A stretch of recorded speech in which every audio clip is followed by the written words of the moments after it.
Boa tarde, amigos do blog Ouro de Tolo. Pra gente, boa tarde. Pra quem está nos assistindo, boa noite. Nesse barracão que a gente até vai mostrar depois, né, de condições infelizmente insalubres. A prefeitura precisa ver essa questão dos barracões da série Ouro, né? Quente, insalubre, chove dentro, já choveu aqui dentro. Um dia que agendou-se a gravação, aí fora de comunicação, ficamos eu e o carnavalesco esperando para entrar no barracão embaixo de chuva, batendo papo, resenha, tá? Peço já que se inscrevam no canal, cliquem no sininho, participem do clube de membros a partir de R$ 2,99 mensais. A gente não tem o superchat porque é gravado, mas tem o Valeu Demais, que é um recurso que é o superchat que é gravado. Só clicar, tem um dinheirinho com um coraçãozinho aqui no ícone para apoiar o canal. Dito isso, mais uma entrevista da série de carnavalescos. Lucas Milato, Inocentes de Belfor Roxo. Lucas, boa tarde, obrigado por nos receber. Queria que você contasse um pouquinho da tua trajetória no carnaval, desde o carnaval virtual até chegar aqui Inocente, antes da gente entrar no enredo para 23. Boa tarde e boa noite para quem está assistindo. Boa tarde pra gente, boa noite aí pro pessoal que está assistindo a gente. É um prazer estar aqui no canal, obrigado aí pelo convite. A minha trajetória no carnaval é bem interessante, porque eu vim do carnaval virtual, né? Eu sempre fui uma criança apaixonada por carnaval, por escola de samba, mas a minha família não é uma família carnavalesca, hoje é, né? Não era. Então eu tinha muita dificuldade de estar nas quadras, de ir para os desfiles propriamente, né? E aí eu tive que buscar uma maneira de conseguir viver carnaval durante o ano todo, né? Porque era a minha paixão e eu não conseguia sequer estar presente fisicamente.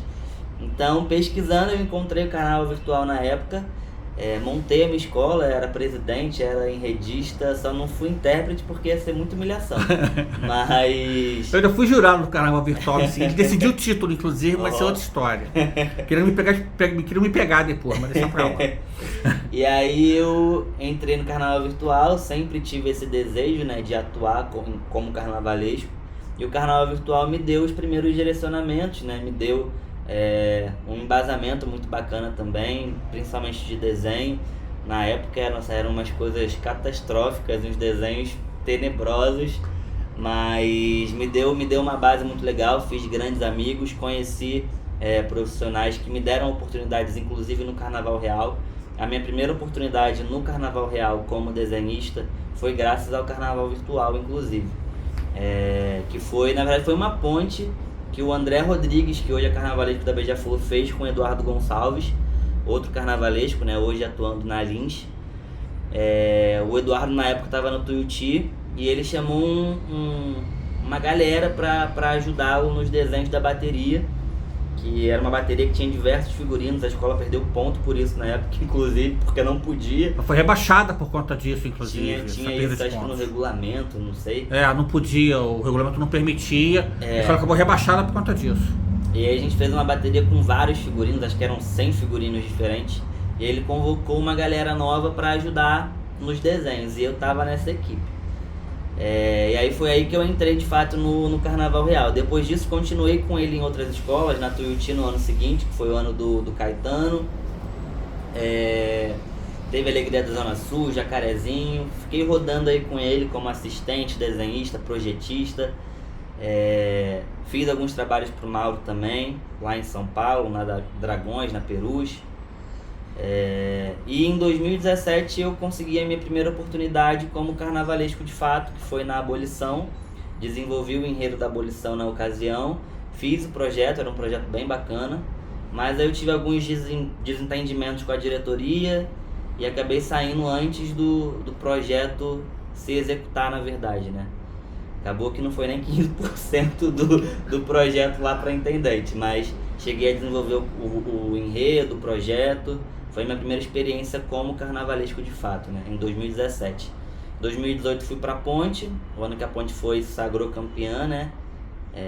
Voltou para Sapucaí, a gente fez um enredo bem interessante sobre Xangô, que na verdade a gente falava sobre a dança de Xangô, mas de acordo com o olhar de um poeta português.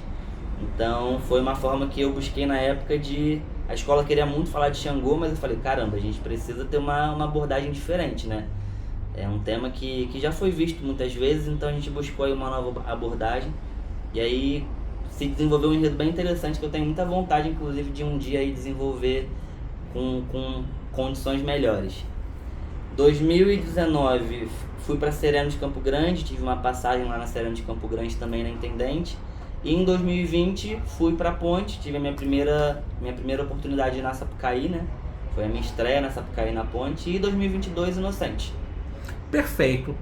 E antes de a gente começar a entrar nos setores do enredo, queria que você falasse um pouquinho como surgiu o enredo primeiro, e segundo um pouquinho da história das Mulheres de Barro, que é uma história que pouca gente conhecia antes do enredo, eu mesmo não conhecia. Então, conta um pouquinho pra gente como surgiu o enredo e um pouco da história das Mulheres de Barro, antes de a gente entrar no... Eu preciso admitir que não era esse o enredo, a gente já estava com o enredo encaminhado, que é um enredo que eu tenho, inclusive, um apreço muito grande.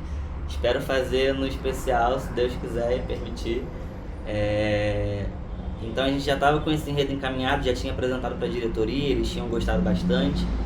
Só que o presidente teve um estalo, assim, uma vontade muito grande de homenagear grandes mulheres, né? De dissertar sobre a força feminina, sobre o empoderamento feminino. E aí ele veio até mim e falou: Lucas, guarda esse outro enredão aí, e eu preciso de alguma coisa que exalte as mulheres, que mostre pro mundo o quão, no português popular, né, o quão foda essas mulheres são. E aí eu já tinha Mulheres de Barro engavetado, já conhecia a história das paneleiras, já tinha guardado para usar em algum momento. E eu falei, caramba, é isso, assim, é uma história muito forte, junta tudo que eu vejo como necessário no enredo.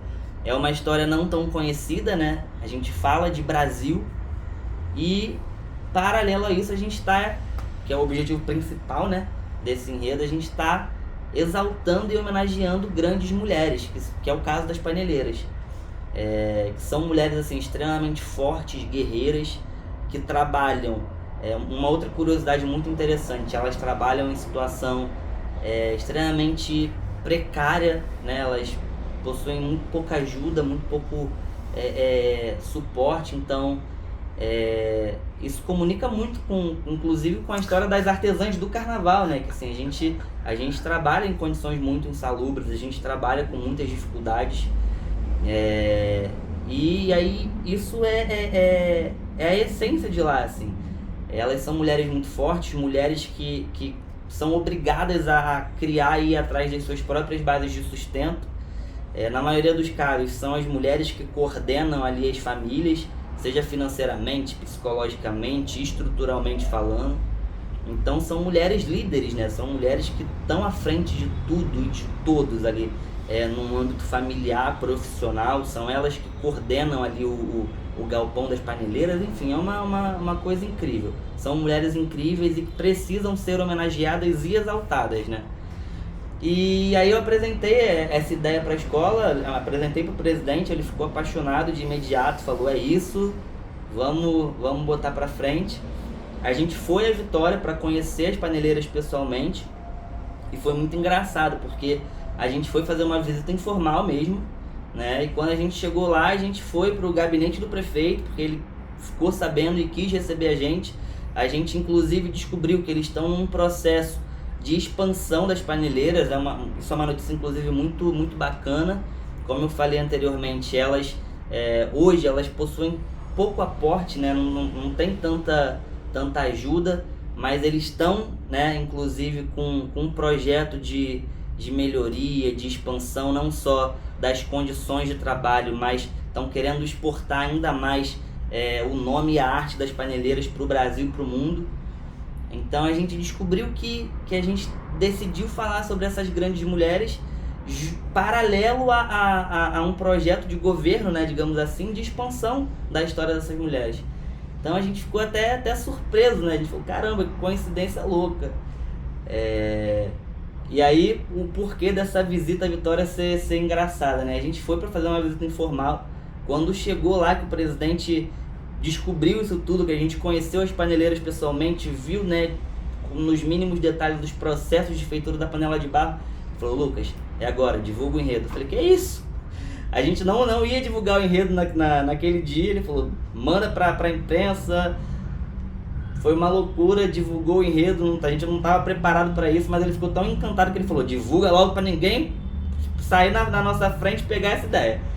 E aí foi isso, assim, foi amor à primeira vista, eu diria. Tem alguma promessa de patrocínio da Prefeitura de Vitória? Não tem nada, assim, a gente optou por esse enredo independente de patrocínio. Sim, você explicou na resposta anterior, mas após essa conversa surgiu alguma promessa de ajuda, de patrocínio? Ainda não. Se Deus quiser, né? Pode ser que venha alguma coisa. Ia ser muito louco, muito bem-vindo, inclusive. A gente quer muito, precisa, inclusive, para conseguir exaltar e botar na avenida a história dessas mulheres com ainda mais cuidado, carinho e apreço, né? Mas ainda nada certo. Perfeito. Vamos agora entrar setor a setor. O que a Inocente vai contar setor a setor do enredo? Então, a gente abre o desfile falando da ancestralidade indígena, né, presente nessa arte de moldar através do barro. É uma relação muito, muito íntima, inclusive, que as paneleiras possuem. Acho que uma coisa importante de ressaltar é que quando eu desenvolvi esse enredo juntamente com o Leandro Tomás, que é meu amigo, meu irmãozão, que está junto aí comigo nos enredos da Inocente, a gente optou por fazer esse enredo baseado, obviamente, no que a gente tem técnico, né? Mas o nosso norte principal são as vozes das paneleiras. Então é um enredo desenvolvido de acordo com as vozes dessas mulheres. Inclusive a gente desenvolveu a sinopse num formato de diálogo, né? De uma paneleira com uma artesã do carnaval. Porque foi justamente isso que aconteceu. Nós ouvimos essas mulheres e a gente desenvolveu esse enredo baseado nos relatos delas. Então a gente inicia esse desfile, essa grande homenagem falando dessa ancestralidade indígena, né, presente na arte de moldar através do barro. A gente fala especificamente de duas tribos, que é a tribo Tupi-Guarani e a tribo Una, que são as tribos que as paneleiras obtiveram essa influência, né? Foi através dessas tribos que elas obtiveram essa arte, né? Esse saber de moldar através do barro. Então esse primeiro setor disserta sobre essa ancestralidade indígena, tá?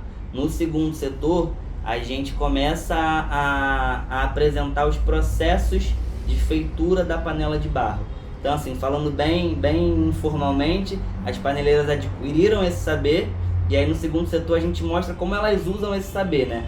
Que é quando a gente começa a desvendar esses processos de feitura da panela de barro. E para isso a gente se apropria, né, de elementos da natureza, se apropria de figuras específicas. Então a gente mostra bem detalhadamente esse processo, desde a extração do barro, a modelagem, ao polimento, a queima das panelas, né? Então é um setor que a gente vai detalhar bem especificadamente esses processos de feitura da panela de barro. No terceiro setor a gente faz uma homenagem, né, mais do que justa, às expressões culturais ali da região de Goiabeiras, que é onde as paneleiras residem, que é onde fica localizado o galpão das paneleiras, inclusive, que se chama Goiabeiras Velha, né? Um bairro muito pequenininho, tem 3 ruas, bem pequenininho mesmo. Em Vitória? Em Vitória, isso. E a gente fala das expressões culturais presentes ali naquela região. Então a gente cita a banda de Congo Panela de Barro, a gente cita o Boa Estrela, a Folia de Reis, foi uma fantasia inclusive que a gente já divulgou. Então é um setor mais cultural, né? Que a gente brinca com essas expressões culturais, com os festejos da região.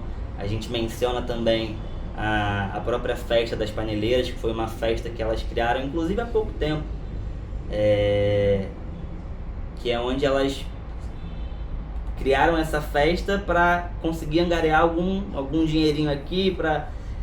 Então a gente fala da festa das paneleiras, fala da tradicionalíssima muqueca capixaba, né, que a gente teve a honra de experimentar. É uma delícia, também já tive a honra, é uma delícia. É diferente, tá? A muqueca capixaba é diferenciada. Por quê? Porque é feita na panela de barro.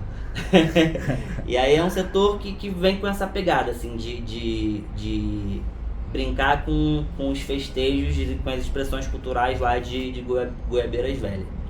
E aí a gente encerra o desfile, o nosso quarto e último setor, a gente amplifica, né, a gente amplia essa homenagem não somente às paneleiras, mas a diversas outras artesãs, mulheres. E aí como a gente fez isso, né, para não ficar genérico, para não ficar sem sentido, né? A gente buscou histórias de artesãs que de alguma forma comunicassem com as paneleiras, seja pelo âmbito familiar, seja pelos processos, né, de artesanato. Então é um setor que a gente vai homenagear outras artesãs, inclusive as artesãs do carnaval. E a gente encerra esse desfile num grande galpão de artesãs, né? Então a gente vai estar ali ampliando essa homenagem a outras artesãs, a outras mulheres, às mulheres de fato, né? Que é o nosso grande objetivo, exaltar a mulher brasileira. Perfeito. Resumidamente, que cada carro vai apresentar? São 3 carros de 2 tripés, fora da comissão de frente. Resumidamente, o que cada carro vai trazer, Lucas? Tá pedindo muito spoiler, hein? Mas esse ano a gente vem com um tripé na comissão de frente, 2 tripés durante o desfile, né? E 3 carros. Então, assim, vou dar Resumidamente. Coisa leve. O Abre-Alas vai ter uma pegada indígena. O Abre-Alas e o tripé, né? A gente vai ser uma abertura bem imponente. Eu diria que, inclusive, é a abertura mais imponente da Inocente nos últimos anos. A gente está, inclusive, trabalhando para apresentar o maior carnaval da Inocentes em questão de estrutura, de tamanho, de imponência. Então, o tripé e o Abre-Alas têm uma pegada indígena. O segundo carro é algo mais familiar, eu diria, que a gente vai falar ali dessa relação familiar das paneleiras, dessa hereditariedade do saber, né? Essa questão de ser um saber passado de mãe para filha, de vó para filha, para sobrinha,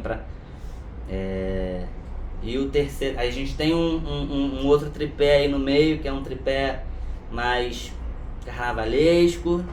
E o último carro é um carro que a gente faz a homenagem, né, a essas diversas artesãs desse nosso Brasilzão. Então é um carro de homenagem mesmo, né, que a gente vai homenagear, exaltar não somente as paneleiras como peça central e fundamental desse enredo, mas a gente vai estar ali homenageando todas as artesãs do nosso Brasil. A pergunta do membro do nosso clube de membros, Natan Moraes, né? Associe-se a partir de R$ 2,99 mensais, a partir de R$ 7,99 dá acesso ao nosso grupo de WhatsApp. A Inocência é a última a desfilar no sábado, e com histórico recente, existe a possibilidade dela pegar a luz do dia ou parte. Você está preparando a escola pensando em eventualmente pegar o final do desfile com luz do dia? Como é que está esse raciocínio na tua cabeça? Para ser bem sincero, eu não esperava ser a última escola. Mas eu acho que assim, a gente está... Esse Carnaval da Inocentes é um carnaval que a gente está se arriscando de todas as formas, né? A gente está... Eu diria que se eu tivesse que definir esse carnaval em uma palavra ou em uma frase, eu diria que a gente está arriscando. A gente está fazendo um carnaval para sair da caixinha. É um carnaval que a Inocente vai sair da caixinha dos últimos anos. A gente está saindo completamente da nossa zona de conforto.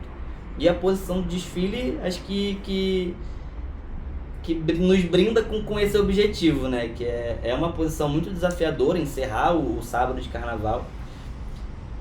Mas graças a Deus, assim, esteticamente eu não tive que fazer muitas mudanças, porque a estética que eu tinha pensado já era uma estética que funcionaria tanto à noite quanto no raiar do híbrida, dia. No caso? Eu diria que é uma... É óbvio que assim, a gente vai fazer algumas adaptações. Por exemplo, a gente não vai investir tanto numa iluminação muito pesada, porque não vai fazer muito sentido se a gente desfilar de dia, mas a gente vai estar preparado para caso desfile de noite também, que é uma loucura, né? A gente não tem como saber se a gente vai desfilar de noite ou de dia. Eu acredito que a Inocente vai iniciar o desfile de noite e aí no meio vai estar raiando o sol. Então, mas estamos preparados para os dois casos, para desfilar de noite e de dia.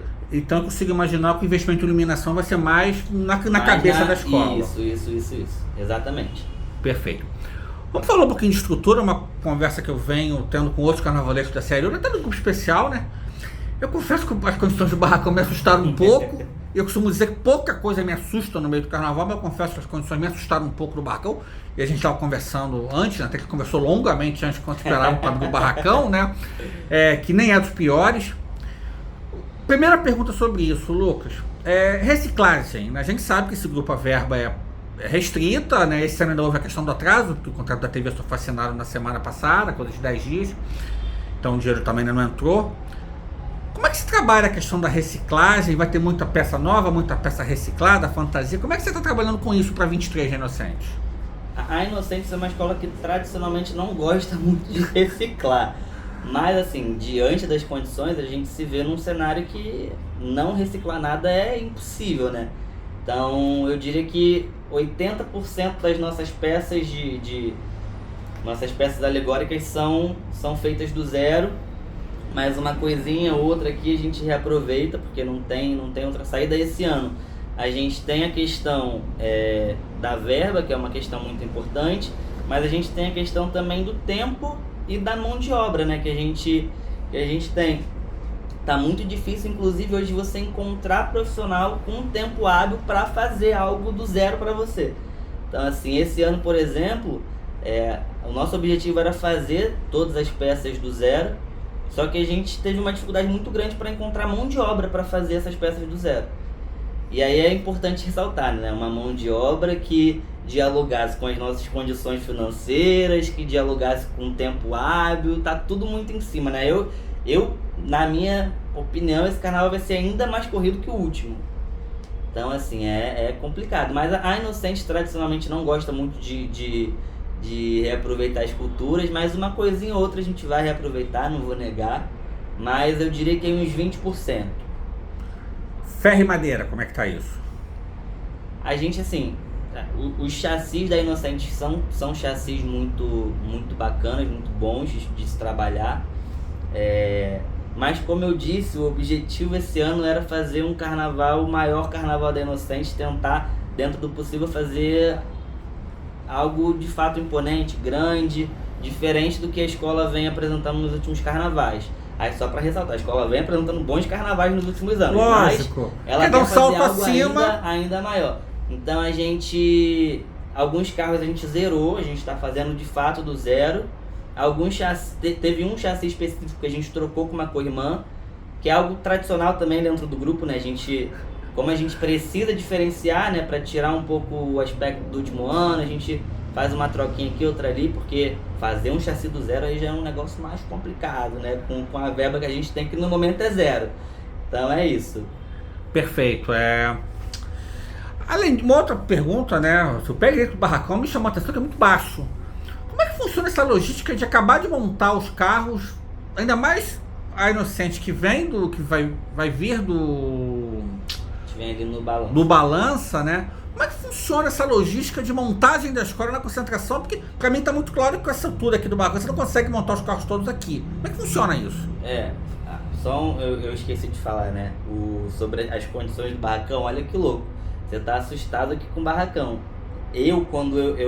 Minha última escola no acesso foi a Ponte, né? Quando eu cheguei na Inocentes, eu achei aqui um paraíso. Sim. Então, assim, sim, o da Inocentes que te assustou, eu diria que deve ser um dos melhores aí do acesso. Então, é realmente uma situação muito, muito complicada, muito insalubre. Às vezes, assim, é até desestimulante, porque a gente ama muito o carnaval, né? Mas é muito complicado, assim, porque dificulta tudo. Dificulta a logística de trabalho, dificulta inclusive o resultado final, né? É o principal. Às vezes a gente chega lá na Sapucaí com um negocinho rasgado, sujo, mas rapaz, pra sair isso é uma luta grande. Pois é, tem poça d'água aqui, choveu, chove dentro do barracão. As pessoas às vezes querem ver o desfile bonitinho na televisão, mas não sabe o perrengue que vocês passam. Foi o nosso tripé, acho que foi o tripé. A gente teve que reforrar ele todo agora dos tambores, porque choveu em cima dele, aí foi por água abaixo, literalmente. E aí, é isso, eu até me perdi aqui na última pergunta que você fez. Não, a gente estava falando da troca de material, da dificuldade de mão de obra, que você estava comentando até que tem certa facilidade com um certo material, mas não tem quem trabalhe nesse material. Esse ano, por exemplo, a gente tem uma facilidade de conseguir isopor. A gente tem um fornecedor muito, muito parceiro nosso, mas a gente estava com muita dificuldade de encontrar escultor. A gente tem um escultor que é da escola, é um parceiro nosso, fez tambores agora, tá com a gente de novo, mas a gente precisava de mais, né, para suprir a demanda. Então a gente teve que mudar algumas peças que seriam no isopor, que a gente consegue o material com mais facilidade, a gente teve que partir para o arame, né? A gente está fazendo no ferro, o custo está sendo maior, mas a gente teve que optar por isso para conseguir fazer no tempo hábil, né? E por mais que a gente esteja gastando mais, né, no caso. Perfeito. O Samba da Inocente, mais uma vez, é uma encomenda, né? Uma escola até que melhorou muito a discografia de uns anos pra cá, de Nelson Sargento pra cá. A discografia da Inocente até Nelson Sargento é uma, de Nelson Sargento pra cá é outra. Você participou da elaboração do samba, você deu dicas. Como é que foi esse processo? Já que por ser uma encomenda, não haver disputa, me parece haver uma maior proximidade entre o carnavalesco e os autores do samba. Conta um pouquinho pra gente o processo do samba. Eu especificamente, eu gosto de estar envolvido em tudo, em absolutamente tudo que se refere ao desfile, né? Então, desde da harmonia até o desenvolvimento do samba, eu tento de alguma forma tá ali junto. Algumas coisas, obviamente, não me cabem, né? Porque não tenho nem lugar de fala para opinar, mas no que eu posso, eu tô ali colocando meu dedinho. E no samba, assim, eu acho que é extremamente inviável o carnavalesco não participar desse processo, né? Seja numa disputa aberta ou num samba encomendado. Então, graças a Deus, desde a minha última experiência na escola no passado e nessa agora também, o presidente me deu total liberdade para estar desenvolvendo esse samba junto com os compositores. Então, eu me fiz presente em todas as reuniões. Eles iam desenvolvendo o samba, desenvolviam um trechinho e me mandava. A gente, né, tava ali a todo momento e muito unidos, desenvolvendo isso da melhor forma possível, para ser algo que de fato dialogue com o que a gente está contando na avenida, né? Então eu estive lá, esse ano inclusive eu consegui colocar o Leandro, que é um dos enredistas lá na composição, que é um grande parceiro. Ele esse ano não só esteve junto nas reuniões, como teve o seu dedinho lá no samba também.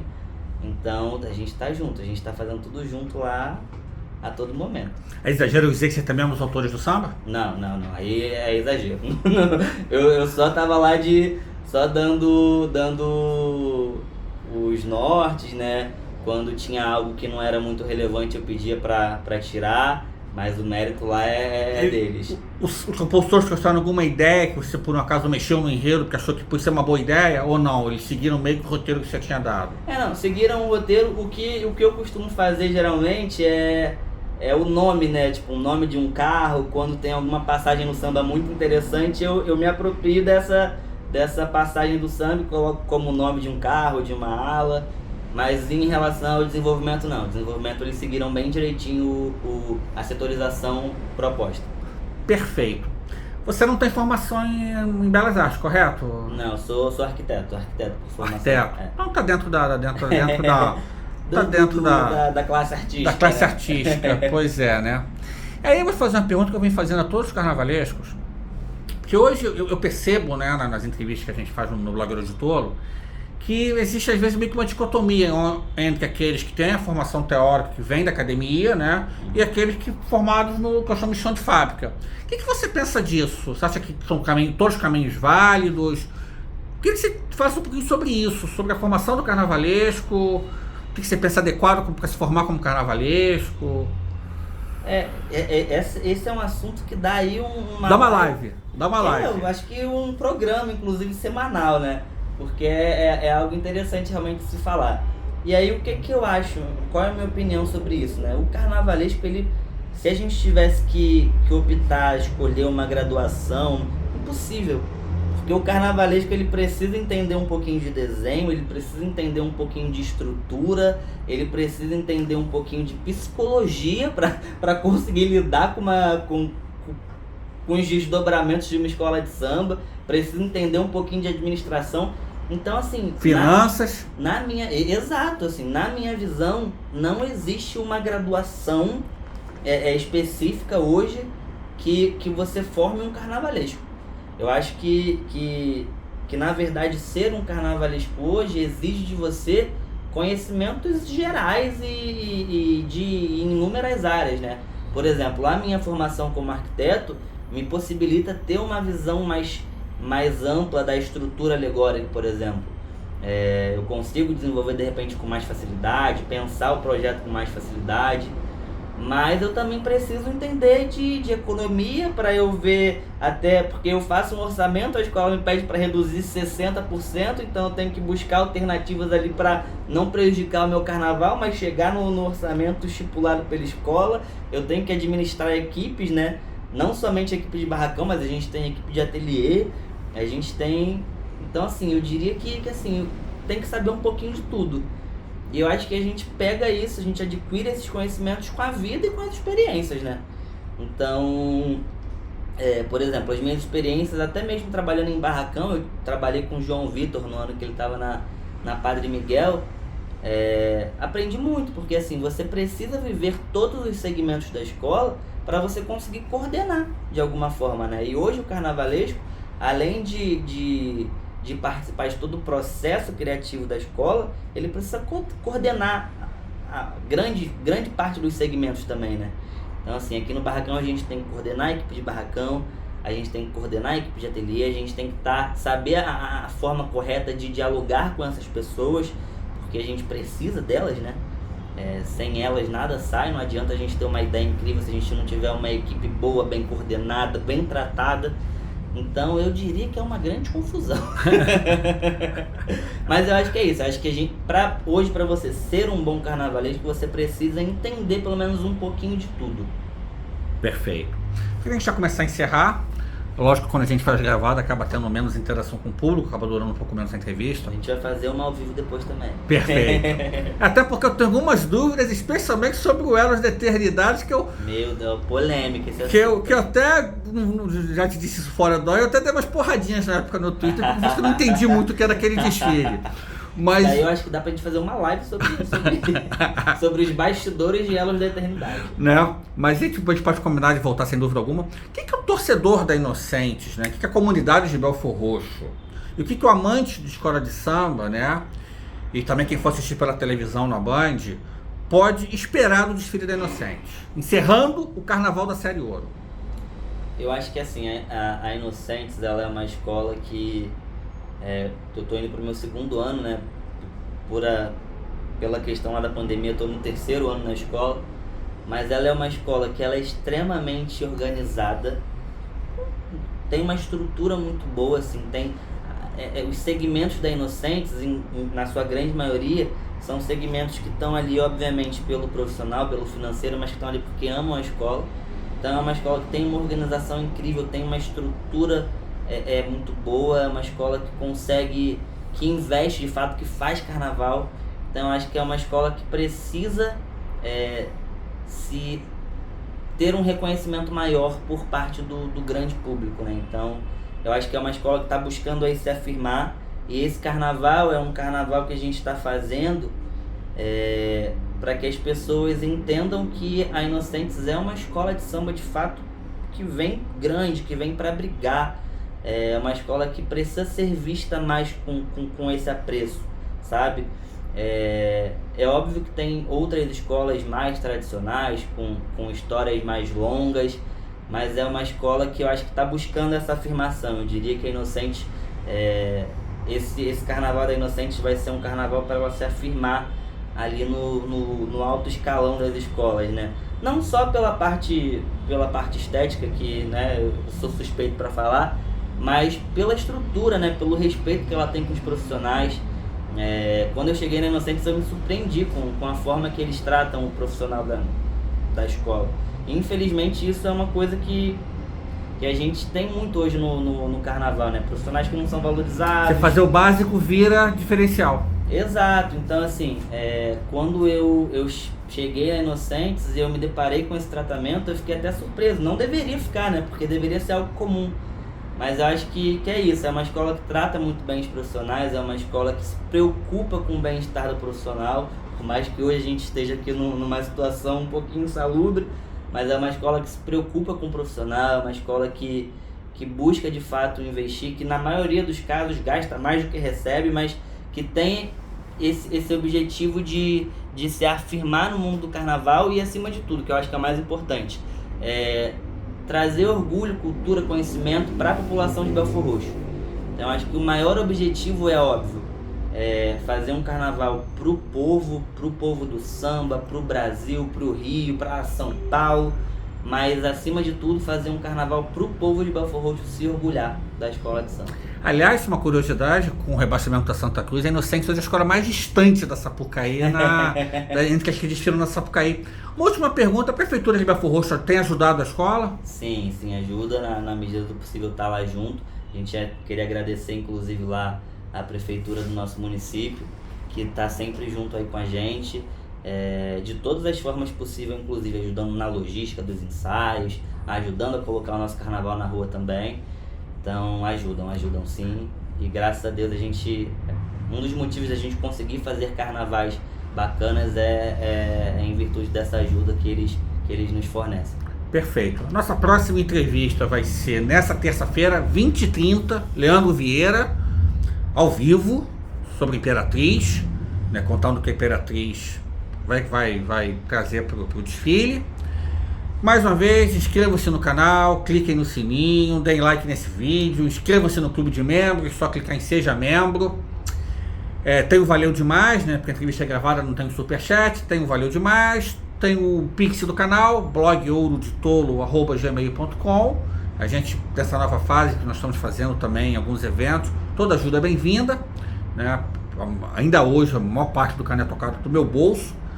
Queria agradecer ao Lucas Milato, né? Depois de toda essa, né? Essa loucura, né? Que foi o dia de hoje. Primeiro, né? O assessor falou que preferia fazer via gravada, aí você está falando que não, que eu vou falar de comunicação. Acontece assim mesmo. Aí chegamos, barracão fechado, espera, pega a chuva, volta, bate papo. Tomar um banho de chuva. Mas é assim mesmo, carnaval é isso, gente. Queria agradecer ao Lucas, né, a disponibilidade. E para a gente encerrar, o seu recadinho final, para a gente encerrar essa entrevista. Primeiro, novamente, agradecer, né, o convite de estar aqui no canal, uma honra, sempre quis, inclusive. Eu queria dizer que assim, a gente, na medida do possível, a gente está tentando fazer um grande carnaval. Eu, especificamente, como artista, como carnavalesco, estou tentando... a cada dia, a cada mês, a cada ano, me superar, né? Apresentar algo bacana para vocês. Então aguardem aí um desfile bem imponente da Inocentes, que eu espero que dê tudo certo, vai dar, mesmo as condições não ajudando, mas é isso, torçam aí pela gente, fiquem até o final do desfile, aguardem a Inocentes desfilar, porque vai valer a pena. E acho que é isso. O blogger de Tolo agradece a Lucas Milato, deseja sorte no desfile. E pessoal, até a próxima. Leandro Vieira nessa terça-feira.